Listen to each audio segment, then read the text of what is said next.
Depreciation, Depp यानी shortcut में Depp बोला जाता है। डेप्रिसिएशन यानी मूल्यह्रास, मूल्यह्रास। डेप्रिसिएशन यानी मूल्यह्रास। ह्रास होता क्या है?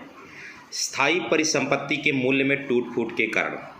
टूट फूट यानी स्थायी परिसंपत्ति, जैसे मशीन खरीद के लाए और हम उसका क्या कर रहे हैं, यूज कर रहे हैं, तो यूज करने से टूट फूट होगा, गिसावट होगा, उसके मूल्य में क्या आएगी, कमी आएगी। और कमी आने से जो परिसंपत्ति के मूल्य में जो कमी आ रही है उसे ही क्या बोला जाता है, मूल्यह्रास। मूल्यह्रास के ढेर सारे नाम हैं, विभिन्न नामों से मूल्यह्रास को जाना जाता है, जिसके अंदर आता है ह्रास, अवक्षय, घिसावट। ह्रास, अवक्षय, घिसावट। अस्थायी पूंजी का उपभोग, स्थिर पूंजी का उपभोग, अचल पूंजी का उपभोग या फिर चालू पुनः स्थापन लागत, इन विभिन्न नामों से मूल्यह्रास को जाना जाता है। तो हमने सीखा मूल्यह्रास होता का अस्थायी परिसंपत्ति के मूल्य में टूट फूट के कारण, गिसावट के कारण, समय व्यतीत होने के कारण स्थायी परिसंपत्ति के मूल्य में जो कमी आती है उसे मूल्यह्रास कहा जाता है। इसके विभिन्न नाम है ह्रास, अवक्षय, गिसावट, स्थायी पूंजी का उपभोग, अचल पूंजी का उपभोग, स्थिर पूंजी का उपभोग, चालू पुनः स्थापन लागत। डेप्रिसिएशन निकालने का फार्मूला, ग्रॉस इन्वेस्टमेंट में से नेट इन्वेस्टमेंट माइनस कर देना है, नहीं सकल निवेश में से शुद्ध निवेश को क्या कर देना है, माइनस कर देना है। सकल निवेश में से शुद्ध निवेश को माइनस कर देना है। यदि हमें सकल निवेश पता है, शुद्ध निवेश पता है, डेप्रिसिएशन निकालना है, तो सकल निवेश में से शुद्ध निवेश को क्या कर देना है, माइनस कर देना, तो हमें डेप्रिसिएशन यानी मूल्यह्रास पता लग जाएगा। क्वेश्चन ये उठता है अब इसका मूल्यह्रास का, डेप्रिसिएशन का राष्ट्रीय आय में रोल क्या होता है। अगर हमें ग्रॉस डोमेस्टिक प्रोडक्ट पता है, यानी यदि हमें जीडीपी पता है, जीडीपी पता है और हमें एनडीपी निकालना है, जीडीपी पता है, एनडीपी क्या करना है, निकालना है, या फिर हमें एनडीपी पता है, जीडीपी निकालना है, तो अगर हम एनडीपी पता है, जीडीपी क्या करना है, निकालना है, तो एन से जी पर जाने के लिए, एन से जी पर जाने के लिए मूल्यह्रास को माइनस कर दिया जाएगा। यानी ग्रॉस ये और ये क्या है, एन फॉर नेट। जी से एन पर जाने के लिए मूल्यह्रास को क्या कर दिया जाता है, माइनस कर दिया जाता है, और एन से जी पर जाने के लिए मूल्यह्रास को क्या कर दिया जाता है, प्लस कर दिया जाता है। कुछ इस तरह से यदि आपको एनडीपी एड एमपी निकालना है और जीडीपी एड एमपी पता है, तो जी से एन पर जाने के लिए, जी से एन पर जाने के लिए डेप्रिसिएशन माइनस कर देना है, और ये आपको जीडीपी पता है, एनडीपी निकालना है, तो एन से जी पर जाने के लिए डेप्रिसिएशन को क्या कर दिया जाता है, प्लस कर दिया जाता है। ऐसा क्यों होता है? क्योंकि जो ग्रॉस होता है, ग्रॉस के अंदर जो ग्रॉस होता है, जी ग्रॉस जो होता है, जी सकल, इसके अंदर मूल्यह्रास का क्या है, शामिल है। मूल्यह्रास क्या है, शामिल है। और अगर हमें उसे शुद्ध में परिवर्तन करना है, शुद्ध निकालना है, तो शुद्ध निकालने के लिए मूल्यह्रास को माइनस करना पड़ता है। इसी तरह अगर हमें नेट पता है, ग्रॉस निकालना है, तो नेट में से मूल्यह्रास क्या हो रखा है, माइनस हो रखा है, तो अगर हमें ग्रॉस निकालना है तो मूल्यह्रास को वापस क्या कर देना है, जोड़ देना। तो ये राष्ट्रीय आय में इसका रोल होता है, ये डेप्रिसिएशन का रोल। आगे बढ़ेंगे, हम सीखेंगे नेट के बारे में। नेट क्या होता है, नेट इनडायरेक्ट टैक्स। क्या होता है, net indirect tax. Net indirect tax, net indirect tax शुद्ध अप्रत्यक्ष कर। क्या, शुद्ध अप्रत्यक्ष कर होता क्या है, नेट का फार्मूला होता है अप्रत्यक्ष कर में से आर्थिक सहायता को क्या कर दिया जाता है, माइनस कर दिया जाता है। अप्रत्यक्ष कर में से आर्थिक सहायता को माइनस कर दिया जाता है। अप्रत्यक्ष कर के अंदर सेवा कर, बिक्री कर, उत्पादन कर, आयात कर, और वर्तमान में सब कुछ बदल करके वस्तु एवं सेवा कर दिया गया।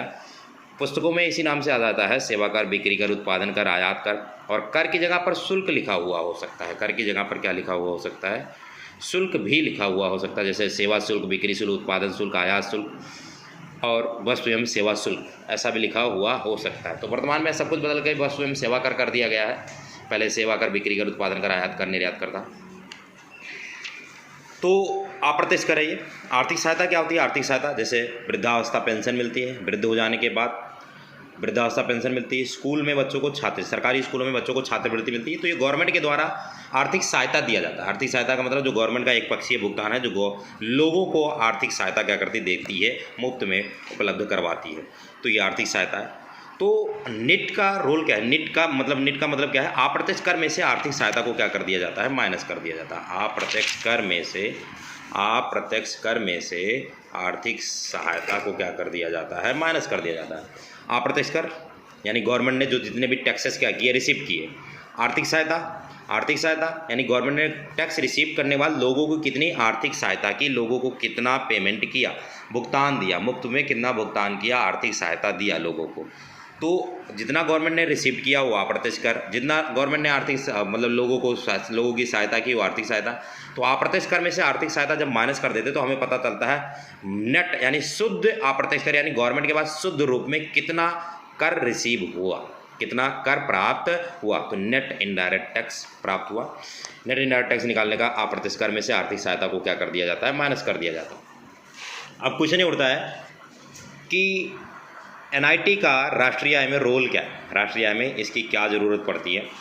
तो यदि किसी वस्तु का उत्पादन किया जाता है तो उत्पादन जो किया जाता है कारक लागत पर उत्पादन किया जाता है, मतलब एफसी पर। किस पर उत्पादन किया जाता है, एफसी पर। और जब उसी प्रोडक्ट को मार्केट में ले जाया जाता है बेचने के लिए, उसी प्रोडक्ट को मार्केट में ले जाया बेचने के लिए, तो उसके अंदर प्राइस के साथ साथ टैक्स को भी क्या किया जाता है, उसके अंदर जोड़ दिया जाता है, टैक्सेस को भी उसके अंदर जोड़ दिया जाता है। तो अगर हमें फैक्टर कॉस्ट पता है और मार्केट प्राइस क्या करना है, निकालना है, तो फैक्टर कॉस्ट से मार्केट प्राइस पे जाने के लिए नेट को यानी टैक्सेस को क्या करना पड़ेगा, ऐड करना पड़ेगा। शुद्ध अप्रत्यक्ष कर को क्या करना पड़ेगा, ऐड करना पड़ेगा। और मार्केट प्राइस पता है हमें, मार्केट प्राइस पता है, फैक्टर कॉस्ट निकालना है, तो नेट को क्या कर दिया जाता है, माइनस कर दिया जाता है। तो नेट को क्या कर दिया जाता है, माइनस कर दिया जाता है। जैसे कि यहाँ पर देखो एनडीपेड एफसी पता है, एनडीपेड एफसी हमें निकालना है और पता क्या है हमें, एनडीपीएड एमपी। तो हमें एम से एफ पर जाने के लिए, एम से एफ पर जाने के लिए नेट को क्या कर देना है, माइनस कर देना है। और ठीक इसी तरह अगर हमें एनडीपीएड एमपी निकालना है और एनडीपीएड एफसी हमें पता है, तो एफसी से एमपी पर जाने के लिए, एफसी से एमपी पर जाने के लिए नेट को क्या कर देना है, प्लस कर देना है। ये नेट का रोल है राष्ट्रीय आय में कैलकुलेशन करने के लिए।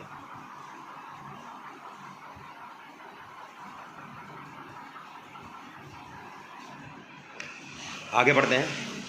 नेपिया, नेपिया net factor income from abroad, net factor income from abroad, विदेशों से प्राप्त शुद्ध कारक आय। नेपिया, नेपिया यानी net factor income from abroad, विदेशों से प्राप्त शुद्ध कारक आय। Net factor income from abroad, net factor income from abroad, विदेशों से प्राप्त शुद्ध कारक आय। होता क्या है नेपिया, विदेशों से प्राप्त कारक आय माइनस में विदेशों को प्राप्त कारक आय। अंतर इतना है, विदेशों से प्राप्त कारक आय माइनस में विदेशों को प्राप्त। से में से को क्या कर दिया जाता है, माइनस कर दिया जाता है। से में से को माइनस कर दिया, यानी विदेशों से प्राप्त कारक आय माइनस विदेशों को प्राप्त कारक आय, से माइनस को तो फ्रॉम माइनस टू, यानी क्या निकलता है, net factor income from abroad. होता क्या, विदेशों से प्राप्त कारक आय होता क्या है, जैसे हमारे देश के निवासी किसी अन्य कंट्री, हमारे देश के निवासी किसी अन्य कंट्री में जाकर के पैसे कमाते हैं और किसी अन्य कंट्री के निवासी हमारे देश में आकर के पैसे क्या करते हैं, कमाते हैं। जो हमारे देश के निवासी किसी अन्य कंट्री में जाकर के किसी अन्य देश में जाकर पैसे कमाते हैं वो कहलाता है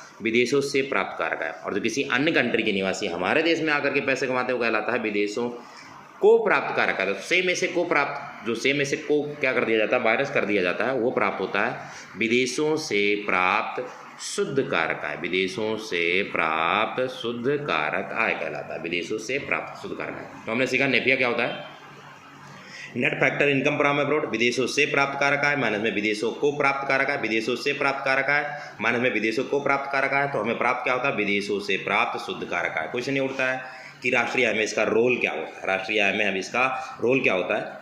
तो राष्ट्रीय आय में रोल ये होता है कि अगर हमें डोमेस्टिक इनकम पता है, डोमेस्टिक इनकम पता है, नेशनल इनकम क्या करना है, निकालना है, तो नेपिया क्या कर दिया जाता है, प्लस कर दिया जाता है। और हमें नेशनल इनकम पता है, डोमेस्टिक इनकम निकालना है, तो नेपिया क्या कर दिया जाता है, माइनस कर दिया जाता है। यानी डोमेस्टिक से नेशनल पर जाने के लिए नेपिया प्लस, नेशनल से डोमेस्टिक पर जाने के लिए नेपिया माइनस। जैसे कि यहाँ पर हमें NNP/FC निकालना है, NNP निकालना है और हमें NDP/FC पता है, तो हमें डोमेस्टिक से नेशनल पर जाना है, डोमेस्टिक से नेशनल पर जाना है।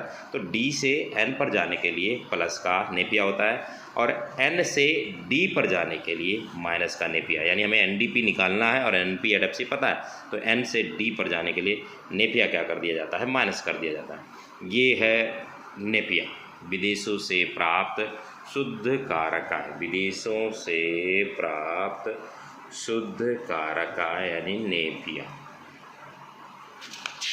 ये राष्ट्रीय आय के कुछ 3 चीज़ें जिसके साथ हम राष्ट्रीय आय की गणना करेंगे।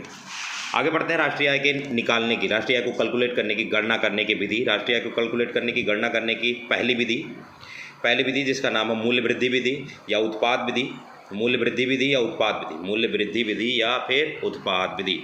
मूल्य वृद्धि विधि या उत्पाद विधि जिसकी गणना हमेशा GVA एट MP पर की जाती है। किस पर की जाती है? GVA एट MP पर की जाती है। GVA एट MP पर की जाती है।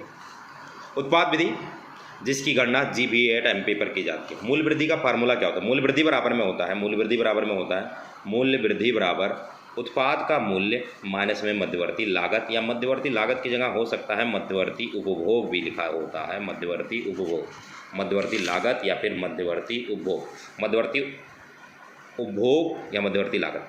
तो मूल्य वृद्धि बराबर में उत्पाद का मूल्य माइनस में मध्यवर्ती लागत। एक एग्जाम्पल के द्वारा समझ लेते हैं कि मूल्य वृद्धि रियलिटी में होती क्या है। फॉर एग्जाम्पल, एक टेलर है, वो 400 का कच्चा माल यानी कपड़ा खरीद के लेकर के आता है और उसे पैंट शर्ट सिलता है। जो कच्चा माल खरीद के लेकर के आया वो मध्यवर्ती लागत है। वो कितने का खरीद के लाया? 400 का खरीद के लाया, 400 का खरीद लाया, और उसने उस कच्चे माल से पैंट शर्ट तैयार किया। पैंट शर्ट तैयार करके उसने उसे 2000 में क्या कर दिया? बेच दिया। कच्चा माल खरीद के लेकर के आया था 400 में, उसे बेचा कितने में? 2000 में। मूल्य वृद्धि कितने की हुई? मूल्य वृद्धि जो हुई वो हुई 1600 की। कितने की हुई मूल्य वृद्धि? 1600 की। ये जो 1600 रुपये बढ़ा है इसे ही क्या बोला जाता है बेटा? मूल्य वृद्धि। मूल्य वृद्धि। उत्पाद का मूल्य कितने का? उत्पाद का मूल्य कितने का हो गया? 2000 का। और मध्यवर्ती लागत उपभोग यानी मध्यवर्ती उपभोग यानी कच्चे माल का मूल्य, कच्चा माल कितने का लाया था? 400 का। उससे तैयार करके बेचा कितने में? 2000 में। 2000 में से 400 घटाया गया, कितना आया? 1600। 1600 की क्या हुई? मूल्य वृद्धि हुई। 1600 की मूल्य वृद्धि। यहाँ पर लिखा उत्पाद का मूल्य बराबर, जो उत्पाद का मूल्य है उत्पाद का मूल्य बिक्री के बराबर होता है। उत्पाद का मूल्य किसके बराबर होता है? बिक्री के क्या होता है? बराबर होता है। उत्पाद का मूल्य बराबर बिक्री। यदि वर्ष के दौरान उत्पादित सभी वस्तुओं और सेवाओं की बिक्री हो जाती है, उत्पाद का मूल्य बराबर बिक्री तब होता है, उत्पाद का मूल्य बराबर बिक्री तब होता है यदि साल के दौरान हमने जितनी भी वस्तुओं और सेवाओं का उत्पादन किया है वो सारा का सारा क्या हो जाता है? बिक जाता है। तो उत्पाद का मूल्य बराबर में होता है बिक्री। यदि वर्ष के दौरान उत्पादित सभी वस्तुओं और सेवाओं की बिक्री हो जाती है तो उत्पाद का मूल्य बराबर में होता है बिक्री। या फिर उत्पाद का मूल्य बराबर में होता है बिक्री प्लस में change in stock. Change in stock का मतलब होता है चेंज इन स्टॉक यानी स्टॉक में परिवर्तन। स्टॉक में परिवर्तन का मतलब क्या होता है? डेल्टा एस बराबर अंतिम स्टॉक में से, यानी स्टॉक में परिवर्तन बराबर अंतिम स्टॉक माइनस में प्रारंभिक स्टॉक। अंतिम स्टॉक में से प्रारंभिक स्टॉक को क्या कर दिया जाता है? माइनस कर दिया जाता है। अंतिम स्टॉक में से प्रारंभिक स्टॉक को माइनस कर दिया जाता है। उत्पाद का मूल्य बराबर में होता है बिक्री प्लस में change in stock. Change in stock मैंने बताया क्या? अंतिम स्टॉक में से प्रारंभिक स्टॉक को माइनस कर दो तो चेंज इन स्टॉक आता है, स्टॉक में परिवर्तन आता है। और उत्पाद का मूल्य बराबर में बिक्री तब होता है, उत्पाद का मूल्य बराबर बिक्री तब हो, बिक्री प्लस में चेंज इन स्टॉक तब होता है यदि वर्ष के दौरान कुछ वस्तुओं और सेवाओं की बिक्री नहीं हो पाती। यदि वर्ष के दौरान कुछ माल बिना बिका हुआ रह जाता है, कुछ माल बिना बिका हुआ रह जाता है तो उत्पाद का मूल्य बराबर में होता है बिक्री। उत्पाद का मूल्य बराबर होता है बेटा बिक्री प्लस में चेंज इन स्टॉक। बिक्री प्लस में चेंज इन स्टॉक के बराबर होता है। बिक्री प्लस में चेंज स्टॉक के बराबर होता है। मध्यवर्ती उपभोग क्या होता है? मध्यवर्ती उपभोग, मध्यवर्ती उपभोग का मतलब होता है कच्चे माल का मूल्य। मध्यवर्ती उपभोग का मतलब होता है कच्चे माल का मूल्य। अगर हम शॉर्टकट में इसका फार्मूला लगे, शॉर्टकट में इसका फार्मूला लिखें, क्या होता है इसका शॉर्टकट में फार्मूला? तो GVA एट MP बराबर में बिक्री प्लस में चेंज इन स्टॉक माइनस में मध्यवर्ती लागत। GVA एट MP बराबर में GVA एट MP बराबर में GVA एट MP बराबर में बिक्री GVA एट MP बराबर में बिक्री प्लस में चेंज इन स्टॉक प्लस में change in stock. GVA at MP बराबर में बिक्री, GVA एट MP बराबर में बिक्री प्लस में चेंज इन स्टॉक माइनस में मध्यवर्ती लागत। बिक्री plus change in stock minus में मध्यवर्ती लागत। बिक्री plus change in stock minus में मध्यवर्ती लागत। GVA एट MP बराबर GVA एट MP मतलब gross value added at market price. Gross value added at market. बिक्री plus change in stock minus में मध्यवर्ती लागत। बिक्री प्लस में चेंज इन स्टॉक माइनस में मध्यवर्ती लागत। अगर बिक्री और चेंज इन स्टॉक को ऐड कर दिया जाए, मध्यवर्ती लागत को उसमें से घटा दिया जाए, मध्यवर्ती लागत का मतलब है कच्चे माल का मूल्य, कच्चे माल का मूल्य। ये इतना पोर्शन जो है, ये इतना पोर्शन बराबर होता है उत्पाद का मूल्य। उत्पाद के मूल्य के क्या होता है? बराबर होता है उत्पाद के मूल्य के बराबर। उत्पाद के मूल्य में से मध्यवर्ती लागत घटा देते हैं तो GVA एट MP आता है, यानी मूल्य वृद्धि आता है। यानी क्या आता है? मूल्य वृद्धि आता है। तो उत्पाद विधि राष्ट्रीय आय के आकलन करने की ये पहले विधि, सबसे पहली विधि उत्पाद विधि, जिसका नाम है उत्पाद विधि या फिर कह लो मूल्य वृद्धि विधि। उत्पाद विधि या फिर क्या कह लो? मूल्य वृद्धि विधि। मूल्य वृद्धि विधि, मूल्य वृद्धि विधि एक बार फिर से देख लेते हैं। मूल्य वृद्धि विधि या फिर उत्पाद विधि जिसका गणना GVA एमपी पर की जाती है, उत्पाद विधि जिसकी गणना GVA एमपी पर की जाती है। मूल्य वृद्धि बराबर में होता है उत्पाद का मूल्य माइनस में मध्यवर्ती लागत। उत्पाद का मूल्य बराबर किसके होता है बेटा? बिक्री के बराबर होता है। बिक्री के बराबर तब होगा यदि वर्ष के दौरान हमने जितनी भी वस्तुओं और सेवाओं का उत्पादन किया वो सारा का सारा क्या हो जाता है? बिक जाता है। या फिर उत्पाद का मूल्य बराबर में होता है बिक्री प्लस में चेंज इन स्टॉक के बराबर होता है। चेंज इन स्टॉक क्या होता है? चेंज इन स्टॉक क्या होता है? स्टॉक में परिवर्तन बोला जाता है इसे, स्टॉक में परिवर्तन बोला जाता है। स्टॉक में परिवर्तन, चेंज इन स्टॉक, अंतिम स्टॉक में से प्रारंभिक स्टॉक को क्या कर दिया जाता है? माइनस कर दिया। यदि वर्ष के दौरान और उत्पाद का मूल्य बराबर बिक्री प्लस चेंज इन स्टॉक के तब होता है यदि वर्ष के दौरान उत्पादित सभी वस्तुओं और सेवाओं की बिक्री हो जाती है। मध्यवर्ती उपभोग क्या होता है? कच्चे माल का मूल्य होता है। मध्यवर्ती उपभोग क्या होता है? कच्चे माल का मूल्य होता है। GVA एमपी बराबर में बिक्री प्लस में चेंज इन स्टॉक माइनस में मध्यवर्ती लागत। अगर GVA एमपी हमें निकालना है तो उसका फार्मूला है बिक्री में चेंज इन स्टॉक ऐड कर दिया जाएगा और मध्यवर्ती लागत को क्या कर दिया जाएगा? माइनस कर दिया जाएगा।